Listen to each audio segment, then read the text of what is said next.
Welcome to KL9 news. Visakha Pendurthi Montha తుఫాన్ బాధితులకు ఆహార పొట్లాలు పంపిణీ చేసిన వైఎస్ఆర్ కాంగ్రెస్ పార్టీ రాష్ట్ర కార్యవర్గ సభ్యుడు శెరగడం చిన్న అప్పలనాయుడు.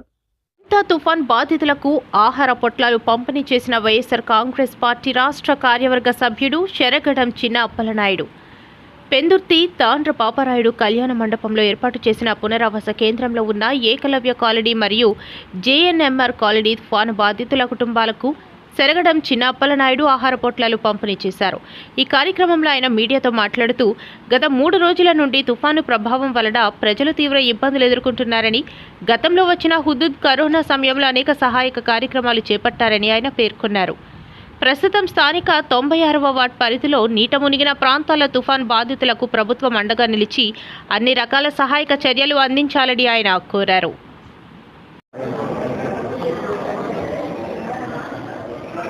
ఈ మొంతా తుఫాన్ మన ఆంధ్ర తెలంగాణ 2 రాష్ట్రాల్లోనూ కూడా గత 3 రోజుల నుంచి ఎడతెరపు లేనటువంటి వర్షాలు ఎదురుగాలి వలన ప్రజలంతా చాలా ఇబ్బందులు ఎదుర్కొన్నారు. దీంతో పాటు రాష్ట్ర ప్రభుత్వం కానీ కలెక్టర్ గారు కానీ ప్రభుత్వం తరఫున వారు చేసేటటువంటి కార్యక్రమాలు వారు చేస్తున్నారు. ప్రభుత్వంతో పాటు ప్రజలు కూడా, నాయకులు కూడా స్వచ్ఛందంగా చేయాలనేటటువంటి మంచి ఆలోచనతో మా అందరం కూడా ఇక్కడ విచ్చేసాం. హుదూద్ తుఫాన్ టైంలో కూడా అప్పట్లో కూడా రకరకాలైనటువంటి నిత్యావసర వస్తువులు, సరుకులు అన్నీ కూడా, కాయగూరలు కూడా అప్పట్లో పంపిణీ చేసాం.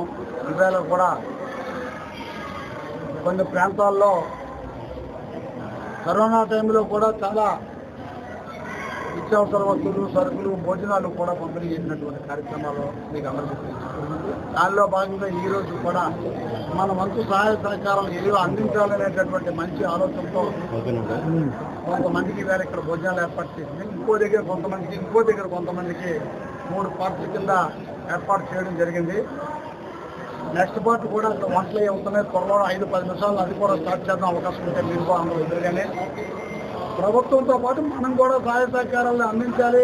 కష్టాల్లో ఉన్నటువంటి ప్రజలందరికీ కూడా రాజకీయాలకు అతీతంగా ఈ కార్యక్రమాలు చేయాలన్నటువంటి ఆలోచనతో ఈ మంచి కార్యక్రమంలో పాల్గొన్నటువంటి పెద్దలందరికీ, ప్రింట్ మీడియా, ఎలక్ట్రానిక్ మీడియా వారికి కూడా హృదయపూర్వకమైన ధన్యవాదాలు, నమస్కారాలు తెలియజేస్తూ సెలవు తీసుకున్నాను. జై హింద్.